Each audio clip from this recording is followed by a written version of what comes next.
Hey, how's it going, guys? It is Brownie from the Young Zings. Today we're going to the sneak peek promo card for Breakers of Shadow. It was too zoomed out last time, so I couldn't really go over the effects since we couldn't really tell what it was. But now we can, so we're going to dive right into that. In case you guys don't know, this is the sneak peek promo card for Breakers of Shadow. It is set, its set number in the Breakers of Shadow set is going to be 000. It's a TCG exclusive card.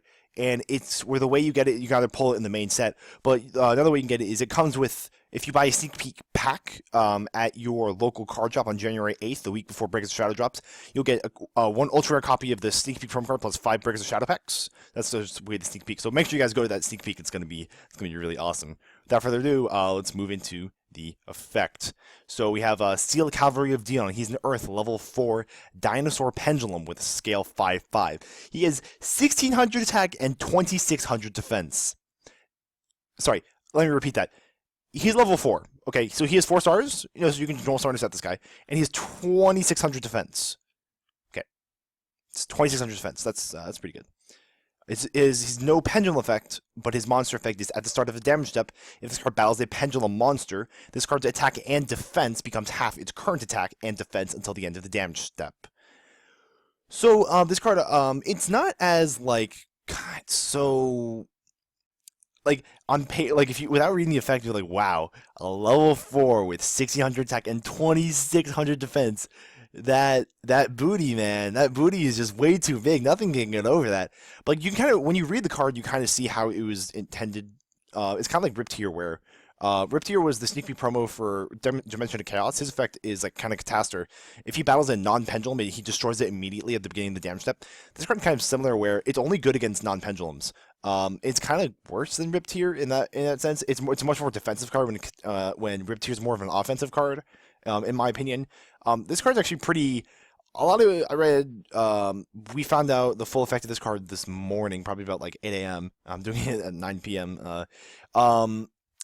We found out that, so I read people's reactions to this card all day because I was kind of curious because everyone had pretty diverse reactions. Some people are like, "Oh, it's trash." Some people are like, "Wow, this card is so nuts," and they actually read the effect and they're like, "Whoa, it's terrible." But actually, I'm kind of more on the line in the fence where like it's interesting. It's interesting. It's not like so like crazy where like it's like noticeably good and you're like, wow, that's amazing. That's going to my deck. But this card is just one of those cards where like I don't think it would see play, but it's just so like cool. Like I don't know, like I feel like there's something to this card that's pretty solid. Like imagine using the Performer Age Mirror Conductor to swap this card's attack and defense, so that way you have a if you're playing Pepe, you can make this card like have a ton of attack easily at the drop of a hat thanks to Mirror Conductor. 2600 attack is still really respectable in this game. And it's also like a pretty solid defense against some decks. I guess a good example of that is Burning Abyss. I think with Burning Abyss coming out of the Shadows, they're going to be doing better lately than they have been in the past few months.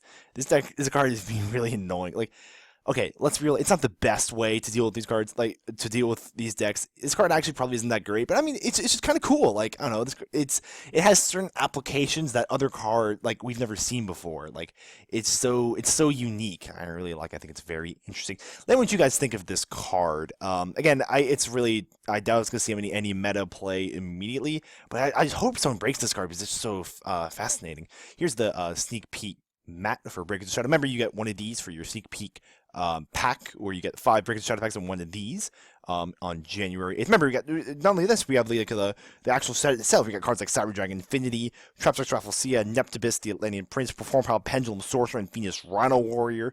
Those are just the OG imports. We still got TCG exclusives, which is like Cosmo Tin Can, Cosmojo. I don't really care about the other Cosmo cards. I mean, Dark Eclipser is there, but it's not very good. But then, remember, there's the core set itself. We got Solemn Notice, Twin Twister, Clash of Draco Rivals, Perform Power Keyboard, and there's a whole Dinosaur. So we got Master Pendulum, and then we got the Draco Slayer Fusion. This set is just off the charts. I cannot wait. So, let me know what you guys think of this card. Leave a like, comment, subscribe as always, and I'll see you all next time.